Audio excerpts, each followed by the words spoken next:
Okay. नमस्कार विद्यार्थियों, कैसे हो आप।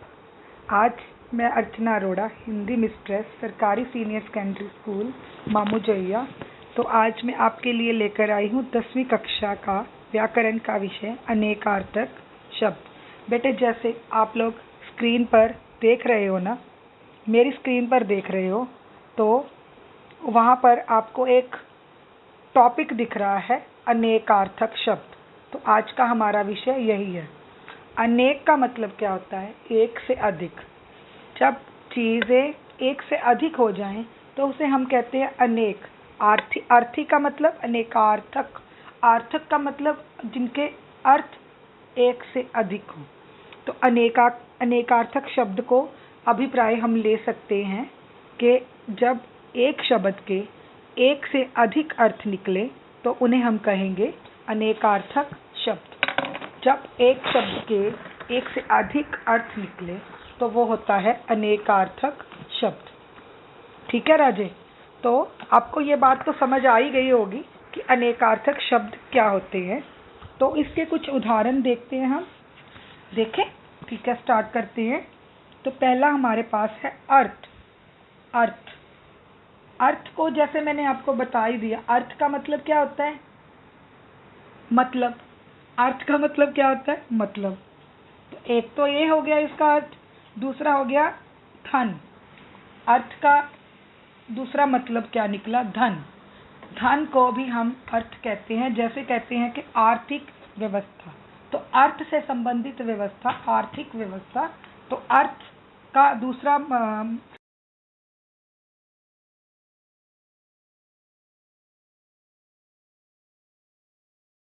काम को करने का कारण, वो भी अर्थ ही कहलाता है। इसके अलावा ऐश्वर्य और इच्छा, तो ये धन के अनेकार्थी शब्द हो गए। अब हमारे पास दूसरा है उत्तर। उत्तर मतलब आपने इस प्रश्न का उत्तर दिया, तो उत्तर का क्या मतलब हो गया? जवाब। पहला अर्थ क्या हुआ उत्तर का? जवाब। दूसरा हो गया चार दिशाएं हैं, उत्तर, दक्षिण, पूर्व, पश्चिम। तो उत्तर एक दिशा भी है। ठीक है। उत्तर हो गया एक बाद में, कोई काम बाद में करना, तो वो उत्तर कहलाता है। पहले करना पूर्व कहलाता है और बाद में करना उत्तर। ठीक है। नेक्स्ट तीसरा शब्द है हमारे पास कनक। कनक आप पंजाबी मीनिंग इसका लेते हो कनक। तो गेहूं होता है हिंदी में जो गेहूं शब्द होता है उसे हम कहते हैं कनक। ठीक है।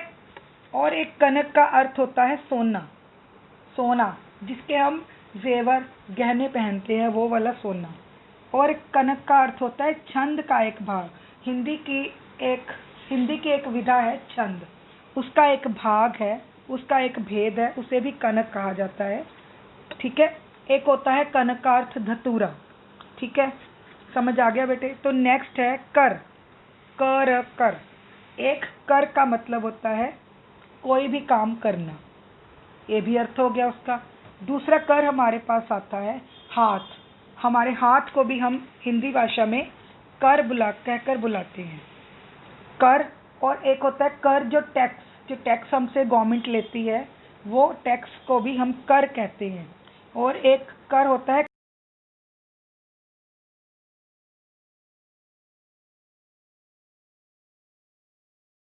संस्कृत भाषा में कर बोला जाता है। तो ये क्या हो गए? कर के अनेकार्थी शब्द।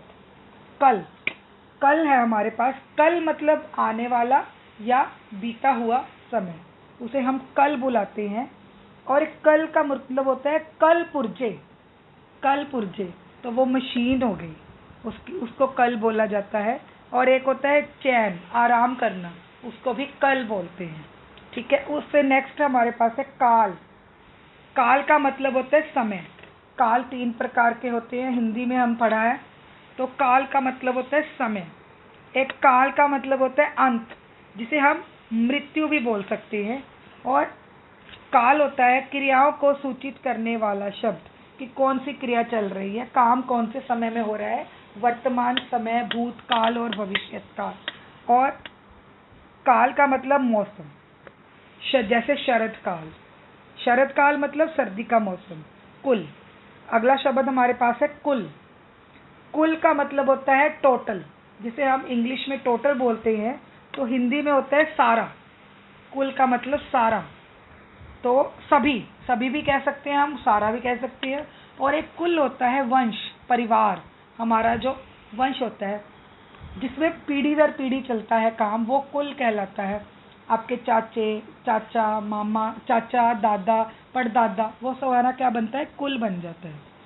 नेक्स्ट हमारे पास है घन। बाप रे, घन के इतने सारे, देखो कितने हैं घन के। घन, बादल। पहले तो घन का अनेकार्थी शब्द होता है बादल। एक दूसरा होता है घना, गहरा, जिसको हम कहते हैं कि बहुत घना है, जंगल है जहाँ पर कुछ भी दिखाई न दे।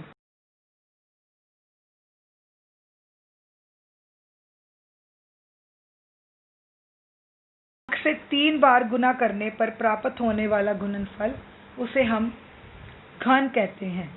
जैसे 4 का गुणनफल, 4 को 3 बार गुना किया तो हमारे पास आ गया 64, जिसको आप इंग्लिश में क्यूब बोलते हो।